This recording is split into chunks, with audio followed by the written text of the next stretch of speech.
வெந்தயக்கீரை கூட்டு எப்படி செய்கிறதுன்றது பார்க்கலாம். நான் முத நாளே வெந்தயக்கீரையை வாங்கி க்ளீன் பண்ணி கழுவி வச்சுட்டேங்க. மறுநாள் அதை கட் பண்ணி வச்சுக்கிட்டேன். ஒரு வெங்காயம், ஒரு தக்காளி, 4-5 பச்சை மிளகாய், கருவேப்பிலை, எண்ணெய், கடுகு தாளிக்கிறதுக்குங்க.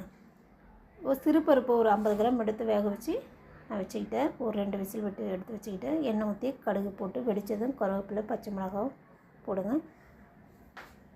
மிக்ஸ் பண்ணி அதுக்கப்புறம் வெங்காயம் போடுங்க. வெங்காயம் நல்லா வதங்கின பிற்பாடு தக்காளி சேர்த்துக்குங்க. தக்காளி சேர்த்து நல்லா வதங்குறதுக்காக கொஞ்சம் உப்பு போட்டு நல்லா மிக்ஸ் பண்ணி விடுங்க. நல்லா வேகட்டும். வெந்ததுக்கப்புறம் அந்த பருப்பு வேக வச்ச தண்ணியை ஆட் பண்ணுங்கள். தண்ணியை ஆட் பண்ணி கொஞ்சம் நல்லா கொதிக்கட்டுங்க. கொதிச்சதுக்கப்புறம் கீரையை போடுங்க. கீரையை போட்டு கீரை நல்லா வேகட்டுங்க. வெந்ததுக்கப்புறம்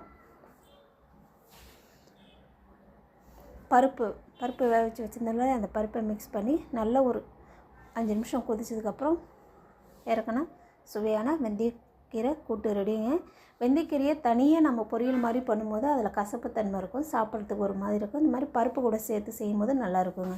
அப்புறம் இன்றைக்கி காலைல புஸ் சப்பாத்தியும் பண்ணியிருந்தேன் ஃபுல்கான்னு சொல்லிவிட்டு, அதுவும் நல்லா வந்துருந்துச்சுங்க. என்னோடய சேனலை லைக் பண்ணுங்கள், சப்ஸ்கிரைப் பண்ணுங்கள். தேங்க்ஸ்.